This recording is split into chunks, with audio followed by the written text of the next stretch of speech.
Remember that the stock market is a manic depressant. Beware the investment activity that produces applause. The great moves are usually greeted by yawns. Never invest in a business you cannot understand. For the investor, a too high purchase price for the stock of an excellent company can undo the effects of a subsequent decade of favorable business development. If returns are going to be 7 or 8% and you're paying 1% for fees, that makes an enormous difference in how much money you're going to have in retirement. In the business world, the rearview mirror is always clearer than the windshield. The key to investing is not assessing how much an industry is going to affect society or how much it will grow, but rather determining the competitive advantage of any given company and, above all, the durability of that advantage. The three most important words in investing are margin of safety. It's far better to buy a wonderful company at a fair price than a fair company at a wonderful price. Only buy something that you'd be perfectly happy to hold if the market shut down for 10 years. All there is to investing is picking good stocks at good times and staying with them as long as they remain good companies. Successful investing takes time, discipline, and patience.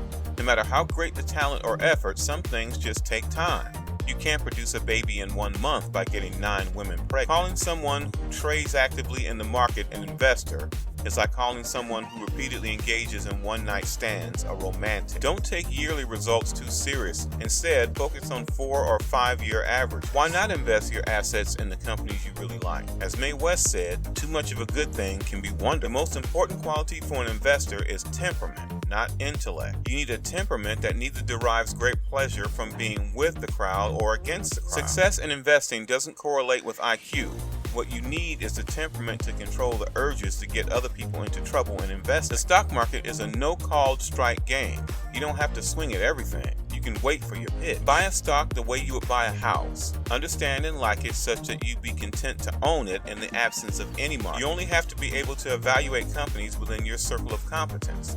The size of that circle is not very important. Knowing its boundaries, however, is vital. We always live in an uncertain world. What is certain is that the United States will go forward over time. Widespread fear is your friend as an investor because it serves up bargain purchases. Most people get interested in stocks when everyone else is. The time to get interested is when no one else is. You can't buy what is popular and do well. The most common cause of low prices is pessimism, sometimes pervasive, sometimes specific to a company or industry. We want to do business in such an environment not because we like pessimism, but because we like the prices it produces.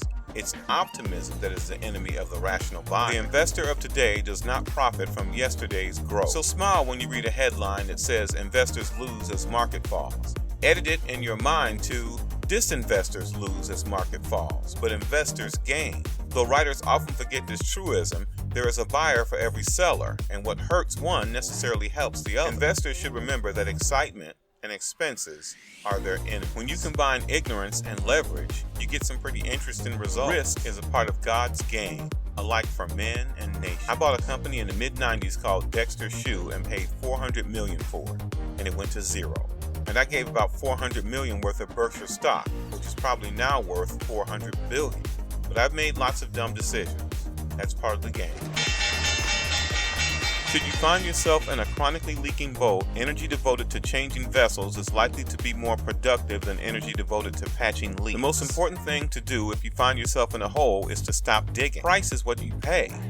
Value is what you get. Business schools reward difficult, complex behavior more than simple behavior, but simple behavior is more effective. What counts for most people in investing versus saving is not how much they know, but rather how realistically they define what they don't know. Opportunities come infrequently. When it rains gold, put out the bucket, not the thimble. Whether we're talking about socks or stocks, I like buying quality merchandise when it's marked down. After 25 years of buying and supervising a great variety of businesses, Charlie and I have not learned how to solve difficult business problems. What we have learned is how to avoid them. Half of all coin flippers will win their first toss. None of those winners has an expectation of profit if he continues to play the game. We simply attempt to be fearful when others are greedy, and to be greedy only when others are fearful. It's better to hang out with people better than you. Pick out associates whose behavior is better than yours, and you'll drift in that direction. It takes 20 years to build a reputation and 5 minutes to ruin it. If you think about that, you'll do things different. You only have to do a few things right in your life so long as you don't do too many things wrong. Someone's sitting in the shade today because someone planted a tree a long time ago. I insist on a lot of time being spent almost every day to just sit and think. That is very uncommon in American business. I read and think. So I do more reading and thinking and make less impulse decisions than most people in business. I buy expensive suits. They just look cheap. I don't look to jump over 7-foot bars. I look around for 1-foot bars that I can step over. Beware of geeks bearing formula. I would say that the most satisfying thing actually is watching my 3 children each pick up on their own interests and work many more hours per week than most people that have jobs at trying to intelligently give away that money in fields that they particularly care about. There are 309 million people out there trying to improve their lot in life, and we've got a system that allows them to do it. Rule number 1, never lose money. Rule number 2, never forget rule number 1. Risk comes from not knowing what you're doing. Time is the friend of the wonderful company, the enemy of the mediocre. The stock market is designed to transfer money from the active to the patient. If you aren't thinking about owning the stock for 10 years, don't even think about owning it for 10 minutes. There seems to be some perverse human characteristic that likes to make easy things difficult. There is nothing wrong with a know-nothing investor who realizes it.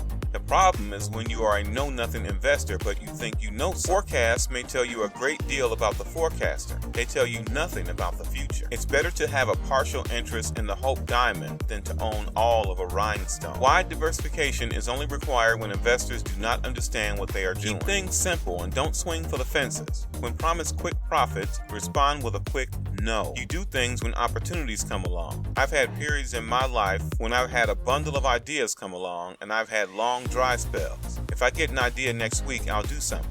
If not, I won't do a damn thing. If past history was all that is needed to play the game of money, the richest people would be librarians. What we learn from history is that people don't learn from history. Money is not everything. Make sure you earn a lot before speaking such nonsense. Only when the tide goes out do you discover who's been swimming naked. Predicting rain doesn't count. Building the ark does. It's been an ideal period for investors. A climate of fear is their best friend. Those who invest only when commentators are upbeat end up paying a heavy price for meaningless reassurance. Of the billionaires I have known, money just brings out the basic traits in them. If they were jerks before they had money, they are simply jerks with $1 billion. If you get to my age in life and nobody thinks well of you, I don't care how big your bank account is. Your life is a disaster. Honesty is a very expensive gift. Don't expect it from cheap people. Wall Street is the only place that people ride to in a Rolls Royce to get advice from those who take the subway. The difference between successful people and really successful people is that really successful people say no to almost everything. I sent one email in my life.